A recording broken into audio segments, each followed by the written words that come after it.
Hey everybody, hope you had a great weekend. Hope you enjoyed the extra day off.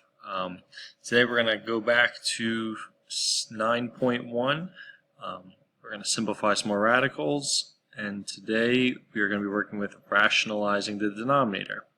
If you look at this word rationalizing, what number term do you think of when you see this word? Well, hopefully you're thinking of rational numbers, right? Rational numbers. Do you remember what rational numbers are? Well, if you said rational numbers are numbers that end or repeat, then you're correct. They can be written as fractions. So numbers that are irrational are pi and non-perfect square roots. So if we're trying to rationalize the denominator, what we're trying to do is we're trying to make the denominator into a rational number. So the square root of 3n here, that's not a rational number. That is an irrational number because the square root of 3 is not a perfect square and n is also not a perfect square. So this is an irrational number. You don't want irrational numbers in the denominator. You want to have only rational numbers in the denominator when you're writing your final form. So the way that you work around this is you do what's called rationalizing the denominator. Now, in this problem, what we have to do is we have to turn the square root of 3n into a perfect square. So how can we turn the square root of 3n into a perfect square? Well, we can multiply it by something, right? We can multiply the top and bottom. We always can do that with fractions. We can either simplify fractions, or we can multiply the top and the bottom to change what the denominator is, right? We do it all the time with adding and subtracting fractions. So in this case, we are going to multiply the top and bottom by something that's going to make the bottom into a perfect square. So what can we multiply it by? Well, what is the smallest perfect square that 3 can become? It'd be 9, right? If you multiply 3 by 3, you get 9, and 9 is a perfect square. And what can you multiply n by to make that into a perfect square? Well, multiply it by n, that would give it n squared, and the square root of n squared is n. So we are going to multiply it by the square root of 3n. Now, whatever we multiply one part of a fraction by, we have to multiply the other part by it. So if we multiply the square root of 5 over the square root of 3n by the square root of 3n over the square root of 3n, we're really just multiplying it by 1 because this is 1 here. So if you multiply something by 1, you're not changing its value, you're just changing the way it looks. So the square root of 5 times the square root of 3n. Well, when we're multiplying numbers that are both inside radical signs, we multiply the numbers that are inside of them. So 5 times 3n would be 15n. So I have the square root of 15n on top, and on the bottom, 3n times 3n is 9n squared. So I'd have the square root of 9n squared. Well, the square root of 15n, you want to look at it and you want to see, is there any perfect square factors we can pull out of that? The answer would be no. So the top will stay square root of 15n. And on the bottom, the square root of 9 is 3, and the square root of n squared is n. So on the bottom we have 3n. Now we can't simplify this any further because the square root of 15n and 3n, they can't be simplified. This is inside of a radical sign. This is not. So they can't be simplified. If 15n was in front of the radical, well then we could simplify it. But if it's inside, we cannot, because this is not really 15. It's the square root of 15. This is not really n, it's the square root of n. They're not the same thing. So let's look at another example now, but with cube roots. So here on the denominator, I have the cube root of 9. Well, 9 is not a perfect cube, so that makes it an irrational number. So I want to make the denominator a rational number. So what can I multiply the cube root of 9 by to make it a perfect cube on the bottom? Well, let's think of our perfect cubes, right? 8's a perfect cube. I'm not going to multiply it by, by something that's going to turn into 8. What comes next? Well, 27, right? Can I turn this into 27? What would I have to multiply 9 by to make it 27? 3, right? So I'd multiply the top and the bottom by the cube root of 3.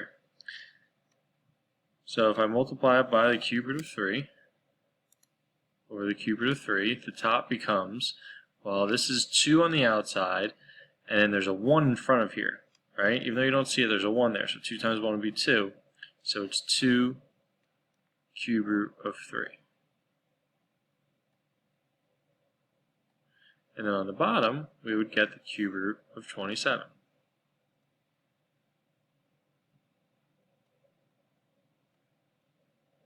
So the top, there's nothing we can really do there to simplify it. It's just 2, and then the cube root of 3 will be our numerator. And our denominator will become 3. And that'll be our final answer, because 2/3 here, this part can't be simplified. And remember, this is not really a 3, it's the cube root of 3, so that's why we can't simplify anything there. Okay, so that is that for this one. If there's any questions, make sure that you're writing them on the Google Doc, or come stop by the open meet that we're going to have later and ask it then.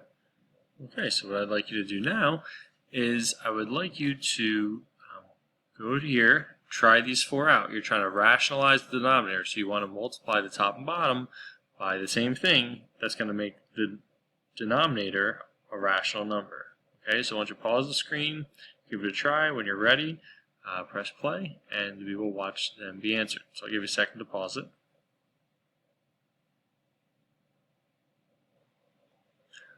Alright, so for this one here, what can I multiply the bottom by to make it a perfect square? So right now it's the square root of 5. The smallest perfect square I can make that would be 25. So I'll multiply the top and bottom by the square root of 5. Well, on the top, 1 times the square root of 5 would be 1 square root of 5. So I'll just have the square root of 5 on top. And on the bottom, I will have the square root of 25. And we can't simplify them the way they are here. So what we're going to do is we are going to have the square root of 5 on top. And on the bottom, the square root of 25 is 5. So this would be our final answer. For here, the smallest perfect square we can make the denominator would be 9. So I multiply the top and bottom by square root of 3. On the top, I will get the square root of 30. On the bottom, I will get the square root of 9. And so you always want to look, is there any perfect squares that go into 30? Let's see, 4 does not, 9 does not, 16 does not, 25 does not. So after that, they're all bigger, so nothing goes into 30, so that'll just stay the square root of 30. And on the bottom, we'll have 3. Okay.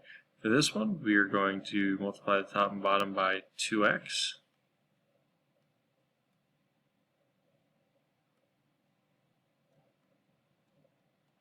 And we will have 7 square root of 2x on top. And on the bottom, we'd have the square root of 4x squared. Alright, the top is going to say 7 square root of 2x, and the bottom will become 2x. And for this one here, remember that this is going to be the square root of the top over the square root of the bottom. So again, we'll multiply the top and bottom by the square root of 3.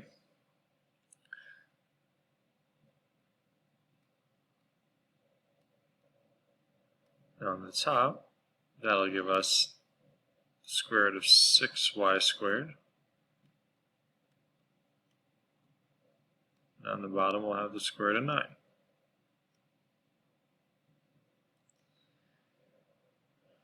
Alright. Now, square root of 6y squared, we're going to have a y coming out of it because the square root of y squared would be y. And then we'll have the square root of 6. And then we'll have 3 on the bottom. So that is these 4 simplified. We rationalize the denominator for these. Okay, so there's going to be a couple problems on big ideas on this. If you have questions on it, if you want to do a couple of them together, just find me on the Open Google Meet or request one to have if you can't make that time. And if you have questions that you just want to type them up and just have me respond to them, I can even post a small video. Just make sure you put it on the Google Doc. Otherwise, good luck today, and hope you guys have a great week.